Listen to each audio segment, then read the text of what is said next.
After you read BuzzFeed every morning, no doubt you segue to maybe the trade press. You read some headlines from Ad Age or Adweek or Agency Spy.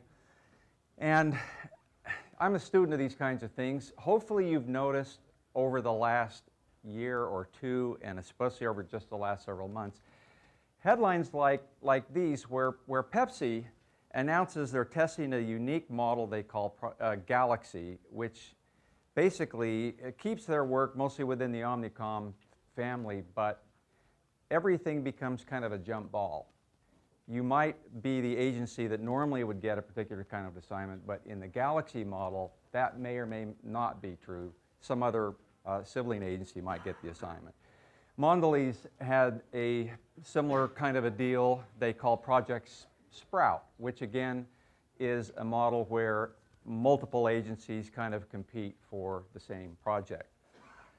If you went to the 4A's conference a few months ago, you know what one of the themes there was. This is Bill Konigsberg, the new chairman of the 4A's, and the headline that he distilled out of this event was that the new model is no longer AOR, but AOC, Agency of Collaboration.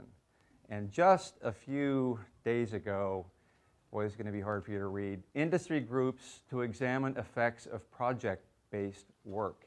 So this is announcing a joint collaboration of the 4A's and the ANA, Association of National Advertisers, who are going to come together to tackle this issue of the effects of project-based work and the implications that it has in the agency business in particular in terms of our profitability and our business models. One of the more interesting things to come out just recently that I think is shedding some light on this is a new report just released by the Association of National Advertisers on the state of agency-client relationships. Maybe some of you saw a distillation of this report. It was in the trade press just a few weeks ago. But here's kind of a big long quote from the study that I think kind of sums up what a lot of our issues are that we're going to be talking about today. Briefings are more complicated now than ever. Media is hyper-fragmented. Clients are working with multiple agencies. There is more project work. The pace of change is faster than ever, and agencies have been disintermediated due to factors including clients using more in-house resources, production decoupling, and clients working directly with media companies. Well, that's a mouthful. But this is an admission on the part of the client community because of these factors that, yeah, that's true. The agency business is being disintermediated, and the impact is that it's creating mostly a project-based environment. The study looks at a lot of different areas. Compensation is always a hot one, and this won't surprise you.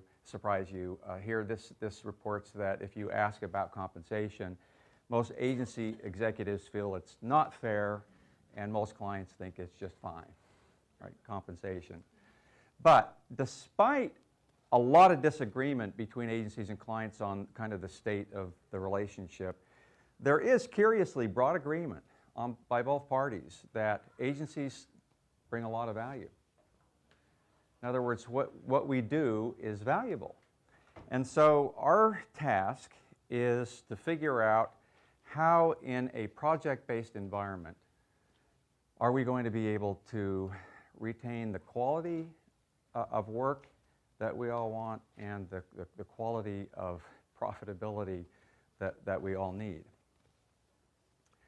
And if you look at this word cloud down at the bottom of the cover of this report, there are some interesting themes here. The word procurement was mentioned enough in the report that comes out in the word cloud. This is small, but this says specialty agency. Here's work with others, collaboration, and the word partner, which we like to use a lot, don't we? Stand up in front of our clients and say, we want to be your marketing partner. This kind of defines what partner really means, and if you heard Sarah Armstrong from Coke present yesterday, you know what Coca-Cola's definition of partner is. because they have two classes of agencies they work with. One they call a project agency, and the other a partner agency, and there's a difference in terms of how they compensate those different classes of agencies. So agency of collaboration, this concept has spawned a new class of award shows. Do you know about this? The 4A's newest award, which they call the Partner Awards, and this is not for an agency doing a piece of outstanding creative work. This is awarded for agencies who do a good job of collaborating with other agencies who together produce outstanding work. And it's worth, if you haven't seen the winners, you can go to the 4A's website and see examples of the new Partner Awards. The consultancy R3, which some of you might know, they certainly have a presence here in the US, but this is an international consultancy involved in agency search and some other things. My friend Greg Paul sent me actually a few things that I'd like to share with you this morning, including their new award that they have just assembled. They call the Integration 40. And this is, as you can see, a collection, as they say, collection of the best campaigns in the world, harnessing the power of multiple agencies, multiple stakeholders. So this is not the concept of the AOR, the single full-service agency, but rather a federation of agencies who are working together, aligned behind a similar goal, each given a piece of the whole. So a few more signs of the times. These are all from the last 3 months. And you're going to notice a real common thread here. This is Best Buy to move away from the agency of record model. This is Vita Coco doing the same thing, basically saying we don't believe that the concept of an AOR in any sense of the word serves us anymore. We feel better served by awarding our business to agencies who we would consider best in class. This is not about Droga 5 losing Chobani as much as it is about Chobani saying we're not going to work in the AOR model anymore. Same thing here. This isn't about an agency losing Jeep. This is about Jeep. Well, it is that, but it's also Jeep saying we're not going to work in this AOR model anymore. We're going to work in a best-in-class model where we find the agencies that are the very best at the things we need to do, rather than trying to look at a single source that can do it all. And Land Rover took it a step further to say, well, not only are we moving away from the AOR model, we're actually going to take most of our business in-house. Now, the in-house phenomenon has been an issue in agencies for a long, long time, for probably ever since agencies have ever been around. So it's nothing that you haven't heard of before, except that it is now on a much more accelerated track. The ANA now has some training, webinars, seminars, workshops that designed for clients, that teach clients how to take their business in-house, how to take your business away from your agency and move it in-house. So these are for ANA members. So these are not good signs for an industry that is dependent on retainer-based relationships, long-term relationships, stability. And our models and systems are all oriented around that, don't you think? Mostly oriented around these long-term sustainable relationships. And it's very disruptive for us to be moving now into this model and to try and figure out how do we maintain our staffing and our talent and, again, profitability in this kind of a model.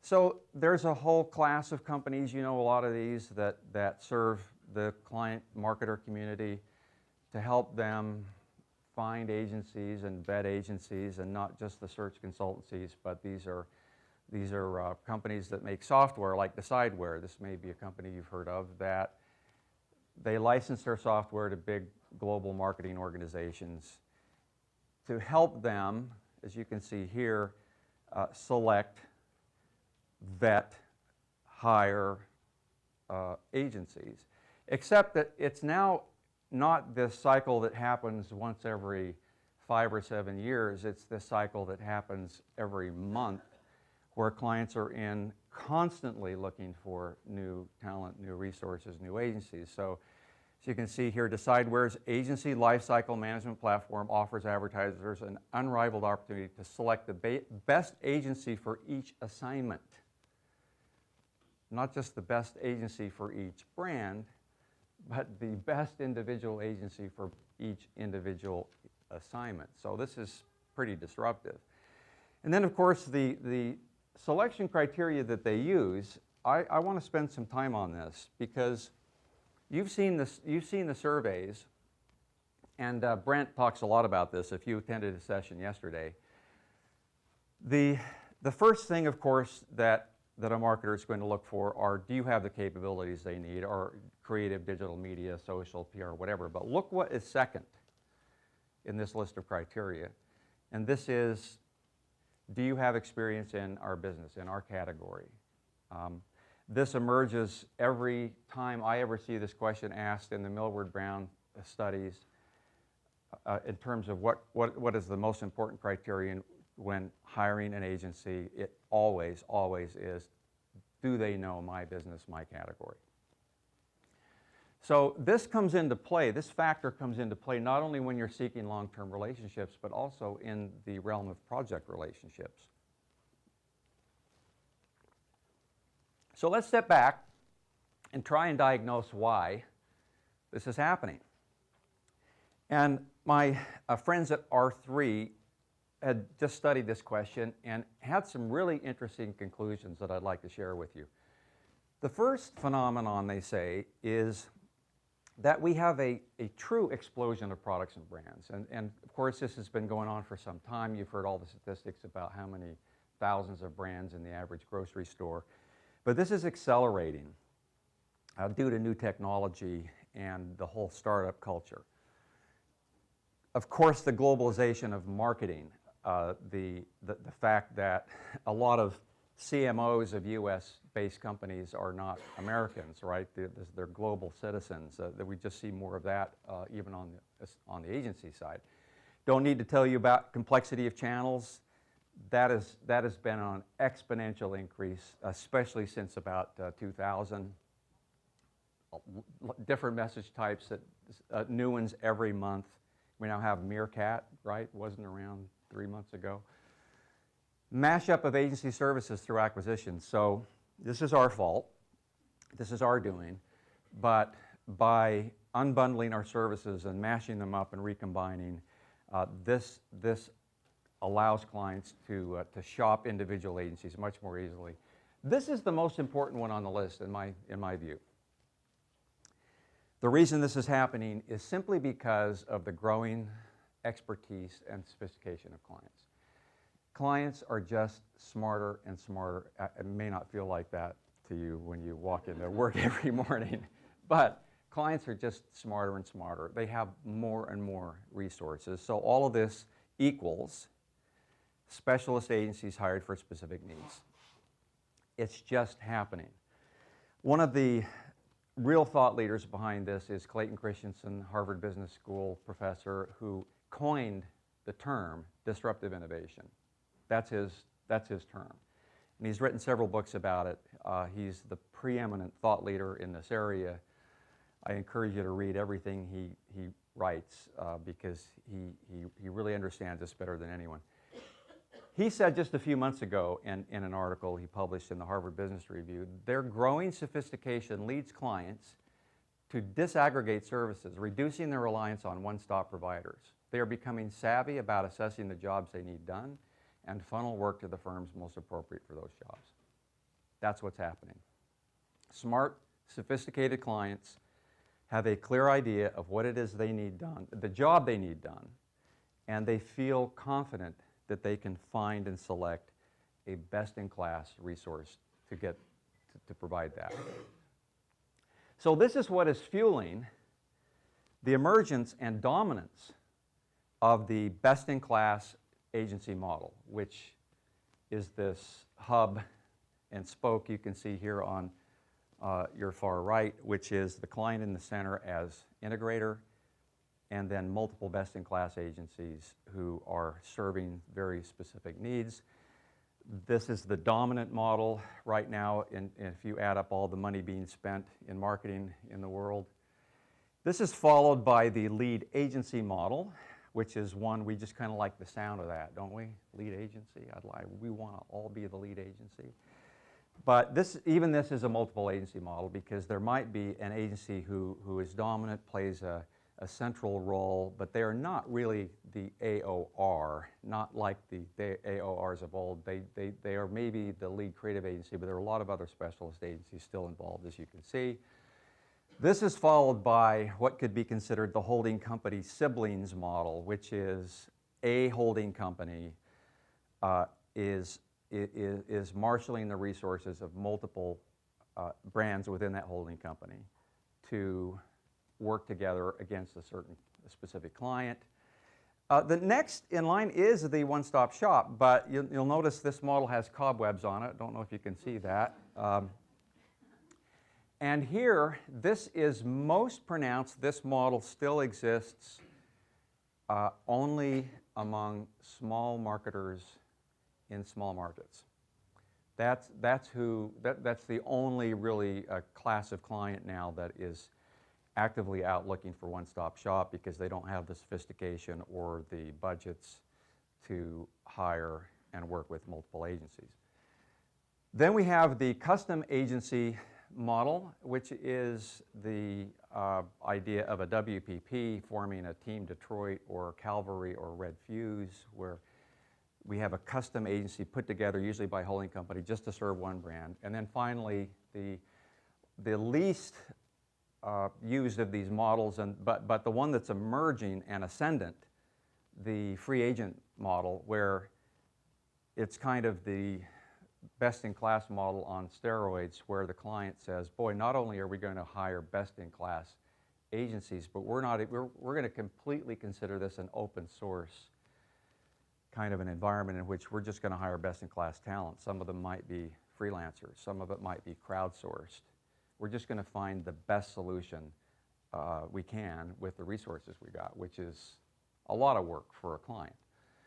So back to the Integration 40 Awards from R3, I just want to show you a few quick examples. So Intel won for best-in-class, the best-in-class model, where you've got Intel in the middle, and then lots of agencies involved here, independents and multinationals.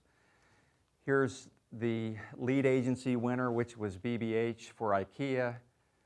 This is Red Fuse. This is one of those examples of the holding company, the custom agency done by the holding company, lots of those. And here is an example of holding company siblings. This is Dentsu Aegis serving Adidas. So, again, why are clients doing this? They admit, by the way, it's a lot of work. It's a lot of work. To be that integrator, to play that role, and to have to assess and evaluate and hire and coordinate with that many resources is a lot of work, and they kind of don't like it. But they also don't know what else to do, because they know that there isn't any one agency that possesses everything that they need. So why are they doing this? My answer, because they can. They have, here's Clayton Christensen's 4 points. This is happening because of the wide availability of information that clients have. They have access to global talent pools. Think about that, the open source environment. Increased sophistication we talked about, and of course, you feel this every day, the ever-pervasive desire for greater speed and control. So how do you get greater speed and control? You do that by hiring multiple resources who can be usually more responsive. You don't have to get in line with one agency that's doing a lot of things. You can assign fewer projects to more agencies. So all this begs the question, right, which is why we're here today. What do we do about this? Is there a way we can effectively respond? And obviously I'm here because I think there is. I think there are three areas where we can do a much better job and where we have to make some fairly substantial changes to our business model. We have to learn how to solve better. We have to learn how to deliver better. And last but definitely not least, we have to learn how to price better. Our pricing model has been broken for a long time, and the project-based environment only makes this worse. So let's take each one of these at a time. Solving better. How do we solve better in a project-based environment? So if you're an agency with lots of category experience and you get an RFP from a hospital, you're likely to say something like this. We have years of experience in the hospital category, so developing a campaign to announce your new cardiac center will be a great fit for us. We'll be able to start developing ideas right away. Good answer. And you'll have a real competitive advantage because you've got the category experience. Now, what if you're an agency that gets this opportunity, this lead, but you don't have hospital experience? What do you say? Come on, you all do this. I have. Well, the fact we don't have a lot of hospital experience means we'll be able to bring fresh thinking to your category. We can develop ideas for your new cardiac center that will break new ground because we're not saddled with the conventions of the category, right? We've done it. But, and we know deep down inside which is the better position to be in, don't we? And it always has been the better position, but it is particularly more important and I would say essential. It's essential for us to have this category experience in a project-based environment. It gives us the external advantage of being able to attract clients who know we have the category experience, but internally, to have that experience produces significant benefits, doesn't it? Because if you think about in a long-term retainer-based relationship, you've got time for a learning curve, and you're willing to invest in a learning curve. In a project, there's not the time, and there's certainly not the way to fund the learning curve that we're used to. So it has significant financial impacts. Category experience is now, in my view, a business model imperative for agencies in the new project-based environment. We just can no longer afford the ramp-up time that we were used to. So here's Jim Creeley. He's Business Development Director at a mid-sized independent agency, and he's doing his job sending out outbound emails, actually responding to an inquiry he got. And here's his email. Dear Jenna, thanks for your inquiry about our services. To give you a little background about our agency, we specialize in helping clients name, position, market, and grow their businesses, organizations, products, and services. Our clients range from startups to the Fortune 500, nonprofits, private companies, and the government sector. Over the years, we've worked in virtually every business sector. Thanks again for your interest. We look forward to hearing from you. Sincerely, Jim Creeley. You ever written an email like that? I unfortunately have in my past life before I learned better. Here's Jenna Brown, to whom he's writing. And she is the CMO of a major U.S. theme park, looking at his email thinking, do I really care that you've worked in virtually every sector? Does she? What does she care about? Do you have theme park experience? Do you have entertainment experience? That's all the client cares about. And actually, when we say on the homepage of our website, wide range of experience, that's actually a negative to clients. To us, it feels like a positive because we think, well, that's going to leave things kind of wide open, right? To a client, that's a negative because they're really looking for experience in their business. That's why they hire professional service firms for expertise. So, if you are an agency like this, a very talented agency in California named Blitz, and they go so far as to at least list what they call their core verticals. So there's 6 of them. It's not everything, it's not a wide range, here's 6, one of which is entertainment and media. So would that be a good fit for a major theme park? Absolutely. Another California agency would be an even better fit. This is probably too small for you to read, but this, if you read what we stand for, Meering Carson is an agency focused on the business of experiences, which is essentially all about entertainment and destinations and brands like theme parks. So this would be not only a perfect fit for that client, but this is the type of agency that could take that assignment as a project and do it effectively and profitably. If you look at the lists, official list, Steve Curry here, okay, of their categories. And actually, you can click on the little plus sign, and there's a list that drops down from that, and then more plus signs and lists that drop down from that. U.S. government lists over 600 categories of businesses.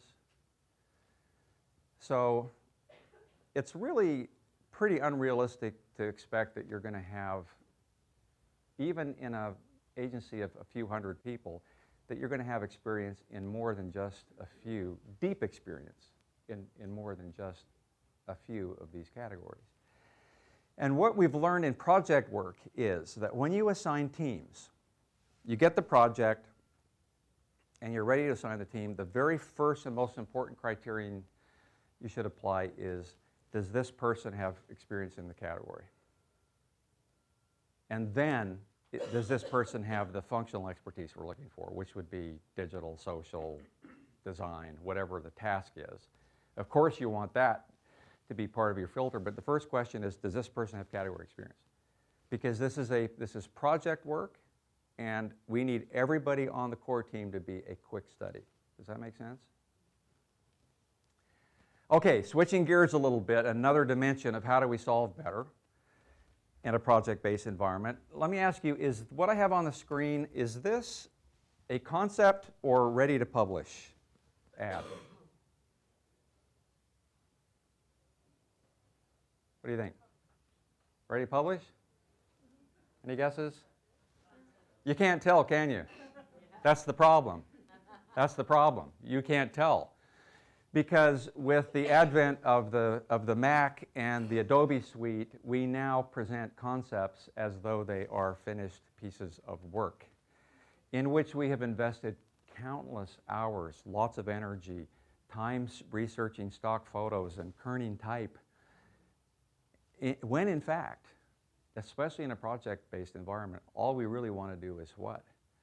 We want to present, we want to generate lots of ideas so that we can make sure that we're solving the right problem and that we don't have to go back with lots of rework. So I want to present an emerging view, which I really buy, which is part of the Agile framework, which I also want to talk about, which is we've got to turn off the Mac in the ideation stage and use our ideation time for ideation, not execution. Here's a couple of points of view that I really like. Generate lots of ideas fast. We need to cover a lot of ground in order to solve the problem. Use broad gestures. Leave the finishing work for later. I love this concept. This is Tim Malbin. He presented here a few years ago for Made by Many, the British firm. Low fidelity prototyping. Love that language. Low fidelity prototyping. The goal is to solve the problem so work as loose as possible early in the process. Think in terms of minimum viable product. This is a concept borrowed from Silicon Valley. Google talks about campaign prototyping. They have a whole section in their Creative Sandbox area about how agencies need to borrow from software development in terms of let's just do as rough a possible prototype as early as possible, and let's get the idea right before we spend a lot of time on finish work. My friend Tom Monahan, whom some of you may know, creative coach, author, former agency principal, he teaches 100-mile-an-hour thinking. And here he trains creative departments and agencies to generate 50 ideas in 15 minutes, where he wants quantity and speed because he knows out of quantity will come quality. But if we stop at the first couple of ideas and then turn our attention to iStock, finding the right photo, that is a misallocation and a misuse of our energy, especially in project work, where the goal is to solve the problem and avoid the rework. So clients hand us these all the time, right? Scope of work. Here's the deliverables we need. What's the question that ought to precede that? What should come before scope of work? What's your problem? What are you trying to accomplish? And this is a term we call scope of value. What's the scope of value? To step back and ask the client not just what do you need, but what are you trying to accomplish? What are the KPIs? And I love the idea of these three buckets: transactional, behavioral, and attitudinal, because you can deconstruct a client's goals and objectives usually in these three buckets. And there's a lot more we could say about scope of value. But in project work, really important to ask this question. And why? Because our goal is to effectively solve the problem early as best we can without having to keep going back to the drawing board, because we're not going to have that luxury. We have to have really good intel right up front. Okay, here's where I'm going to make you work. You all have a handout, I hope. On page 2,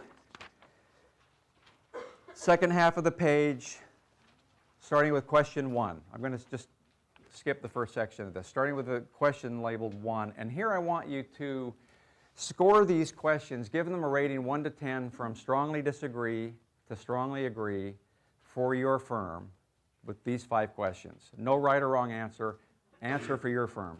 So here we go. First question, we begin every assignment with a clear brief. Just write it down. Give yourself a score of 1 to 10. 2, at the start of every project, we discuss with our client not just the scope of work, the expected deliverables, but the scope of value, expected outcomes. How well do you do this? 1 to 10. 3, we've committed to the idea of cultivating expertise in a few selected areas, services, or categories based on the idea that we can be best in class in something, but not everything. So you've committed to trying to be best in class in a few things. 4, knowing that the most important criterion for agency selection is knows my category, the first filter we use when assigning team members is experience in the category. These are tough questions. I mean them to be. And 5, so that we produce better results for our clients, we have moved away from investing large amounts of upfront time polishing just a few finished-looking comps, and instead try to develop and present a larger number of rough ideas. Okay. Let's move on to the next section, which is how do we deliver better in a project-based environment. And the first thing I want to say, and this is going to sound like heresy, especially if there are any CFO types in the room, that we need to stop running our agencies at maximum capacity. I have seen so many agency financials and time reports that show not only are they running at 100%, they're running at 120% or 140% of capacity.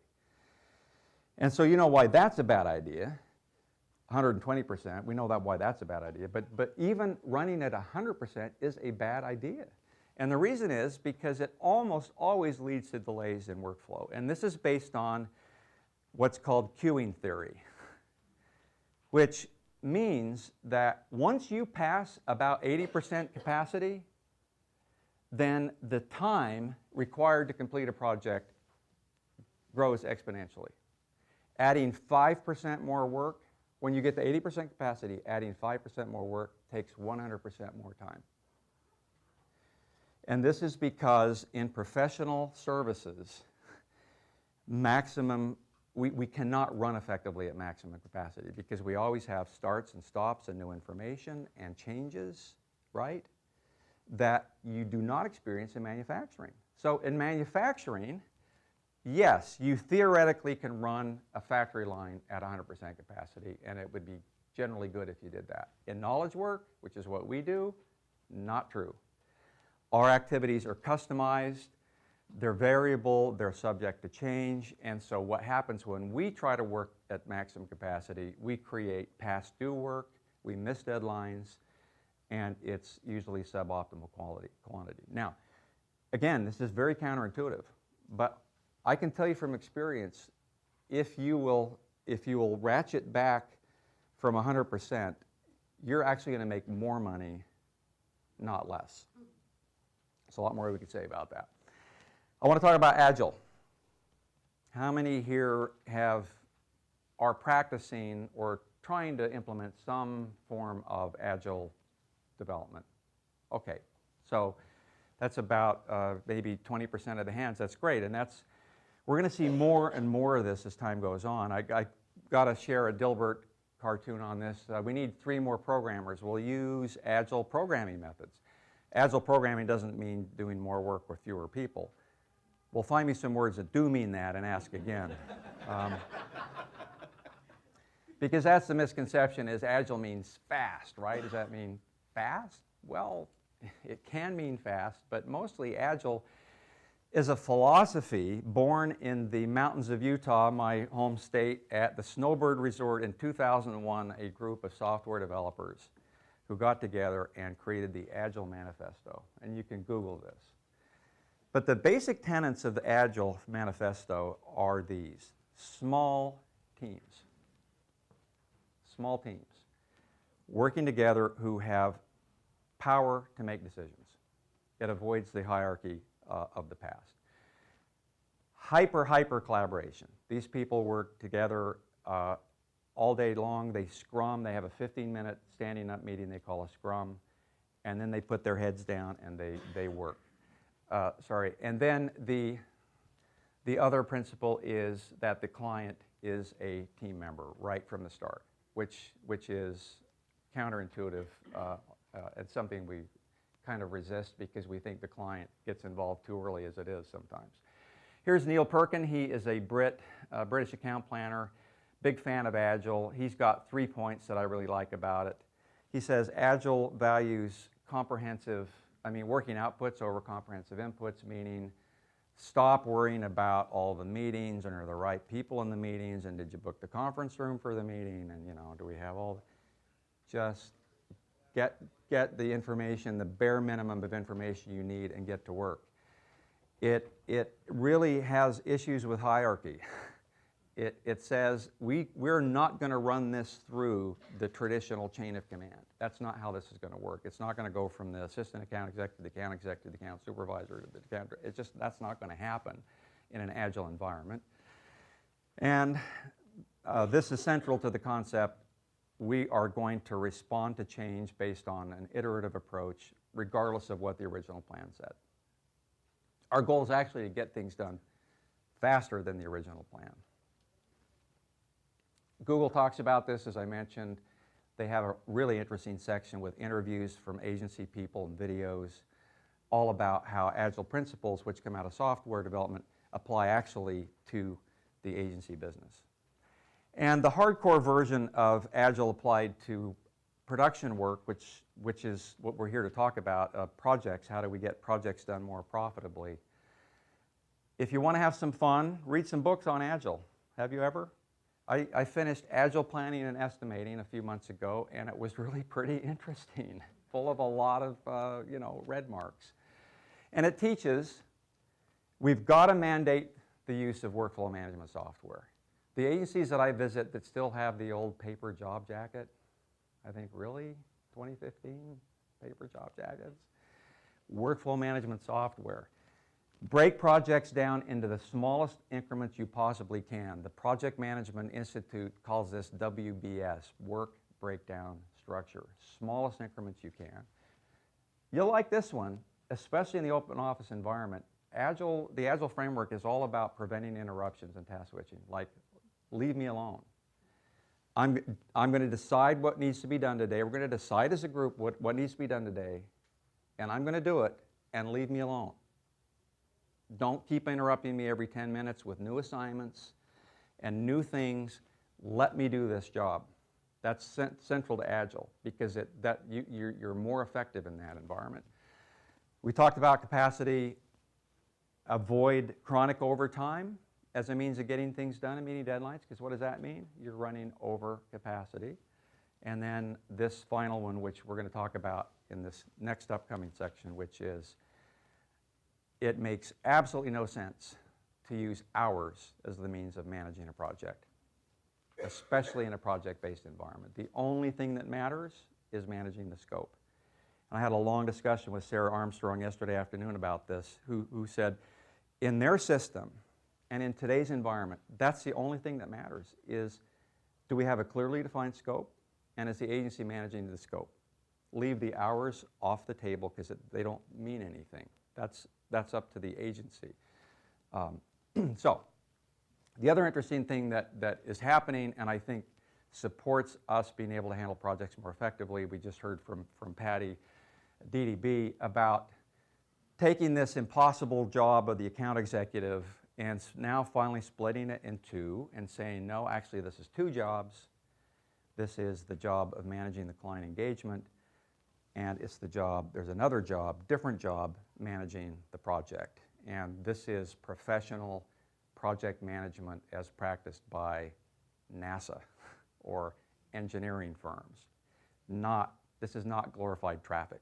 That's not what this is. This is a separate career path that very qualified agency people can have. And I've got a slide actually, Patty. I didn't mention this to you from DDB because I like the language that if you were in her presentation, they say business lead and project lead, and these are co-equal positions. Project management key to effective handling projects effectively in our new environment. I cannot do any presentation without spending at least a minute beating up on timesheets, because the timesheet system, especially in a project-based environment, is of very, very little value. So I want you to engage with me in a quick thought experiment. We're going to have to go fast. Here it is. You've scoped and priced a project to design 6 3-page sections of a new website. You carefully specified the number of concepts and number of revisions that would be provided as part of the scope. You assigned a talented team who has good experience in the client's category. That sounds good, right? Team has experience, pretty carefully defined scope. Off you go. Account director on the business reviews time reports and discovers the job's out of hours. Quote, out of hours, way before it's finished. Account director then concludes that calls the client, asks for more money because she knows if the project goes over estimate, she's going to get in trouble. Does that sound familiar? 2 questions. What's wrong with the situation? And if timesheets help the agency in any way with this project? Scope has not changed. So, what's your answer to my 2 questions? What? Or wrongly scoped, okay? Or somebody didn't manage this well, okay? Yes, a hand? I think it's the scope versus value that you're talking about. The value to the client. The value of the client has not changed because they agreed to a price based on a scope, which you also agreed to. So the second point here, I guess, is the main one. If timesheets really helped in any way, the fact that the job is now out of hours. So I know this is, I've just raised a very big topic that we could spend the next hour on, and I would love to do that, by the way. But depending on timesheets to manage a project, like depending on the smell of burnt cookies to monitor the heat of your oven.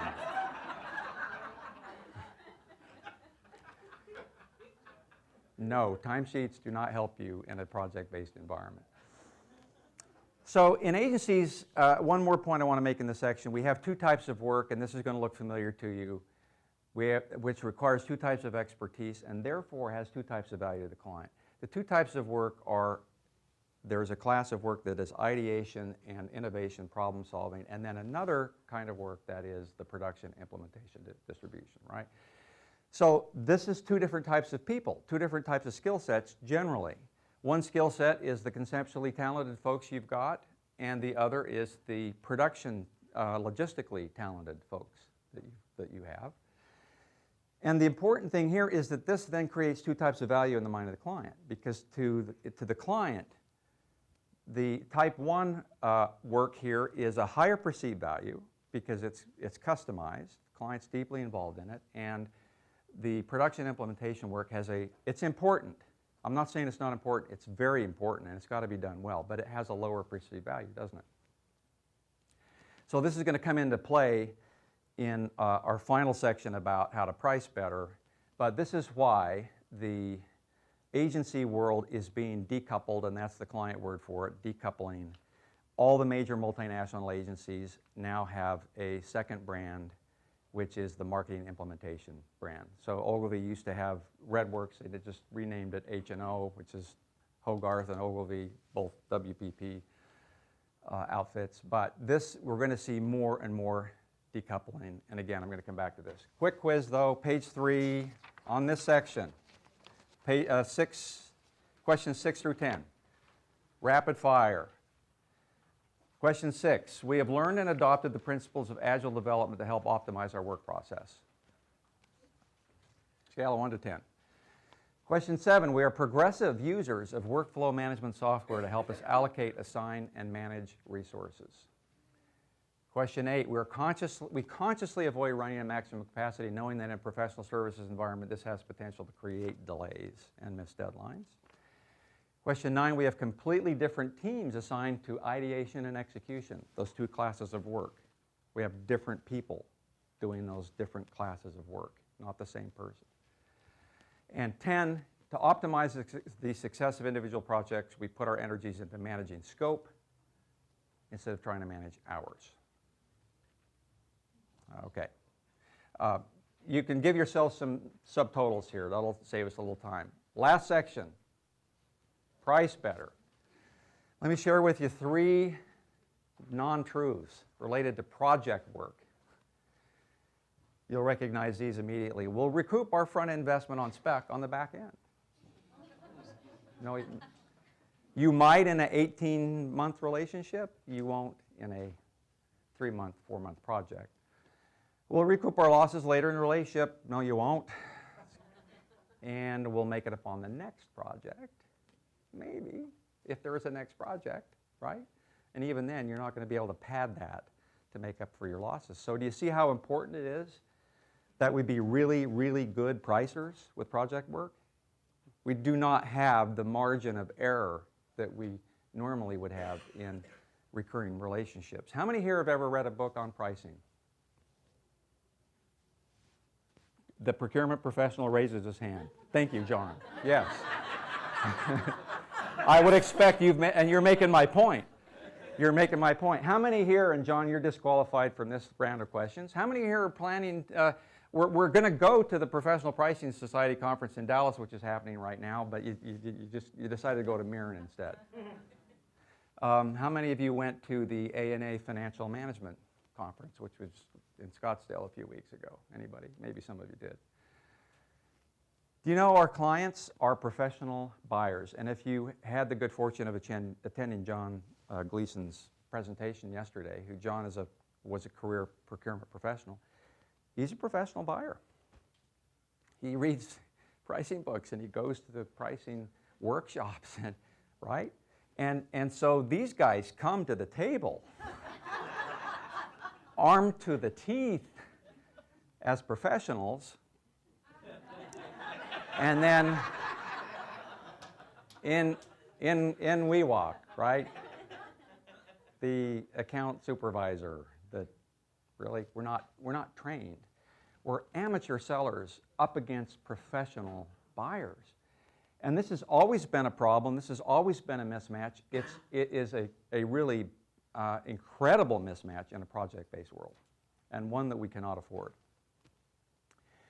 And part of our problem is that we just do not have a good understanding of what we're really selling. We don't. What's our kind of off-the-cuff idea of what we're selling? There you go. Thank you. So you read a contract, you read an estimate, you read an agreement, and you would conclude, yeah, they're selling, it's hours and it's time and it's labor. Really? Does anybody here, I know that's what you charge for. Does anybody here really think that's what you're selling? And the reason we don't is because we know that these are just inputs. These are just inputs. They're just a means to an end.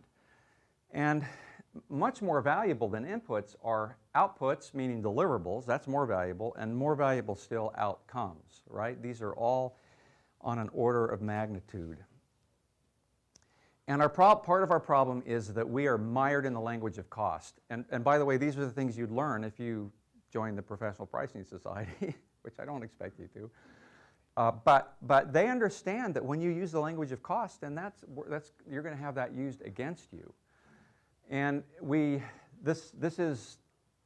these are other examples of language of cost. An estimate is a bad word. The agencies we consult with, we don't allow them to ever use the word estimate ever again, or cost.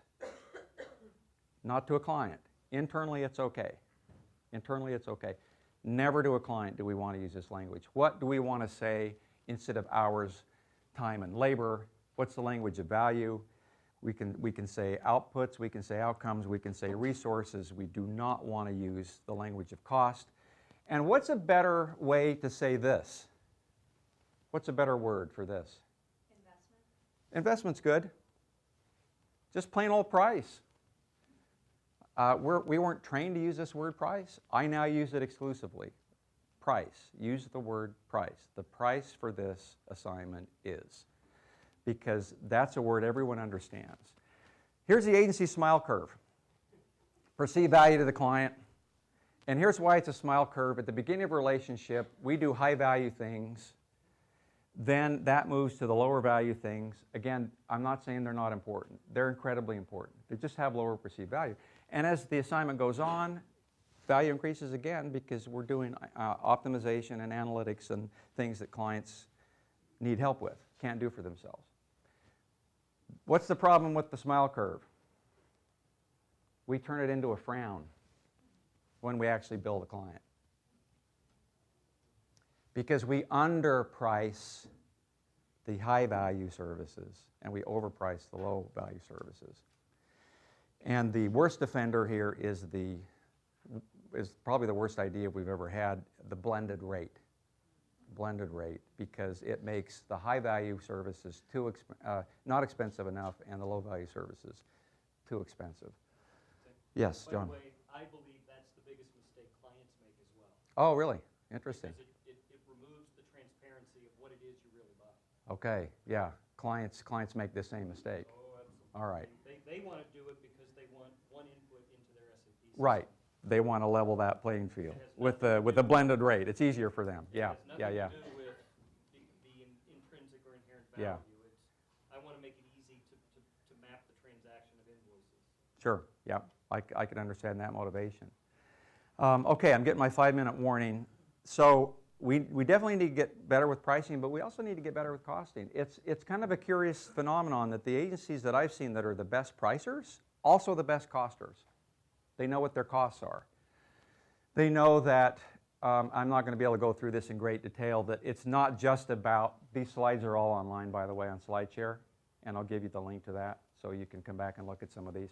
It's not just about how long is something going to take, the 4 hours that the copywriter forecasts, but what's the degree of difficulty and what are the dependencies involved. So a 4-hour estimate of time turns into 10 hours if you think through what your costs really are. And I want to also just mention the power of options. I'm going to skip this. When you sign up, a few things. When you sign up for something online, a service online, you're always presented options, aren't you? There's never just, well, here's the price. It's like, well, do you want the silver or the gold or the platinum? And you look through and you think, I don't know, I kind of just need these features, right? You sign up. This is the same principle applied to pricing, and it's the most, if you leave today with one idea about improving your pricing, take this one away. Always offer options, especially on project work. And options can look like this. Here's option A, B, and C for a web development project. And here's what you get. There's a little star system. There are metrics.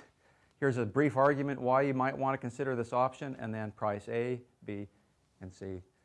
It has the magical effect of changing the dialogue away from how long is this going to take to which of these options do you like. Very, very powerful. So one other thing on pricing, this one is really painfully obvious. If you want to create more value, you have to, if you want to capture more value, you first have to create more value. In other words, do we really expect to get a premium for our work? You guys can't possibly read this, but this is my Snappy Service advertising rate card. in which there's the standard list of agency services and the hourly rates. I mean, really, you're going to walk in with that and expect to be differentiated. If you take the time and energy, like this is IMM out of Boulder, in describing their differentiated service offerings, that is going to command more value. All right, so we're going quickly here. Last section, pricing better. This is question 11. So give yourself a rating. We have an effective system for forecasting our costs on a project rather than just counting up hours. 12, we charge differently for high value and low value services in place of the blended rate concept. Let's see, these numbers are off on the slide. Sorry, I'm on question 13. We provide pricing options for all major projects and assignments. 14, based on an understanding that costing, preparing estimates, is not the same as pricing, understanding the value we create, we've separated the functions of costing and pricing in the agency. That's a really interesting idea. And 15, we study and apply the principles of professional pricing, negotiation strategy, and pricing psychology. Who would have thought pricing could be fun? Okay, subtotal there.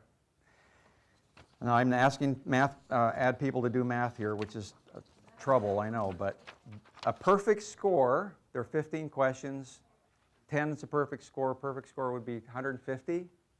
So add up your total, put us in 3 quadrants.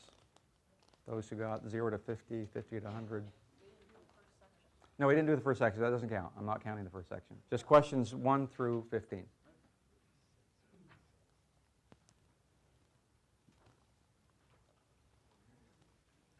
You got it? How many here got above 100? Above 50? All right. I won't ask the below 50. And these questions are meant to be difficult on purpose, right? I mean to make this challenging. I'm going to end with one of my very favorite quotes from one of my very favorite people, Peter Drucker, who said, "In knowledge work, in professional services, we spend way too much of our time and energy obsessing about the problems that we encounter every day. And we spend almost all of our waking hours in today trying to solve problems. That leaves no time left for tomorrow, which is about the opportunities. And we're presented with new challenges in this project-based environment that I think that if you think of them as a creative constraint that actually can help motivate new innovative solutions within your firm, I think that's a pretty cool way to think about this. There's a lot not to like about the emergence of project-based work. I'm sure a lot of you are thinking that right now. But if we look at it as an opportunity, as a constraint against which we can now implement and innovate new business models, it actually might be a blessing in disguise. It's going to force us to work through some bad habits that we've cultivated over the years. So anyway, I now have to segue to Q&A. Thanks very much for inviting me. I appreciate it.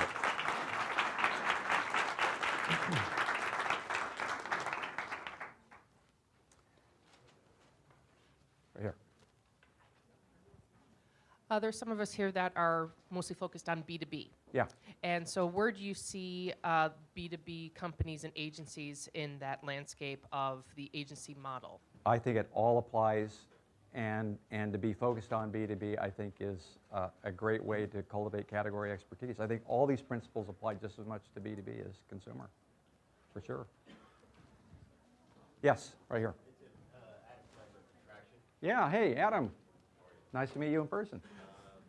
So are you, this kind of agile model that you're, with this agile model that you're, it's almost like a mini retainer, right, in a way, in terms of how you could use that to scope. So in terms of like scoping in an SOW and putting some parameters and definition, are you suggesting maybe keeping the scope itself to an estimate and keep the scope flexible and say this is the team you're buying for 2 months or 8 weeks, or? I would never sell a team, if that's what you're asking, not specific people. Right. I would scope the project. What are you asking in terms of attaching a price to it? Yeah, like I'm trying to figure out how to get better assignment in a project-based world of my people. We've been doing projects for years, Yeah. but we're still trying to improve it. Yeah. Okay, a quick answer. I do think you have to have a dedicated team in the ideation phase, and you can have a flexible team in the implementation phase. We heard a little bit about that from Patty, where you want your high-value thought leader problem solvers as a dedicated team in the ideation, but as the moment it crosses over into implementation, do not have those people be assigned to implementation work. A different team that can be flexible resources, they don't have to be dedicated, they can be pulled in as needed, more on the Hollywood model. That's the way to make it optimize the profitability on that, in my experience. Yeah. So when you get challenged by using the word price instead of cost, Yeah. what do you do? Stick to your guns. It's a tough transition. It took me several years once I started to believe in these concepts to not use the word hours, or to say, a client's going to ask you, well, how long is that going to take? That's what they're going to ask. Yeah. And you have to respond in a way that doesn't parrot that back.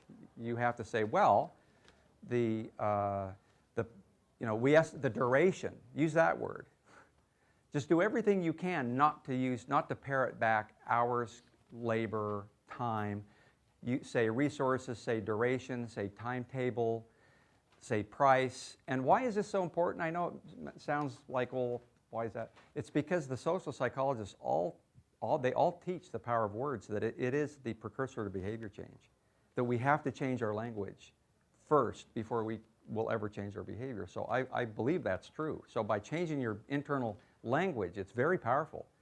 Even how you label documents that get sent to clients. Do you have a recommendation on where to learn more about that psychology? I do. I would read Implementing Value Pricing by my friend Ron Baker. Implementing Value Pricing. Yeah. Thank you, Okay, Tim. time is up. Thanks very much, guys.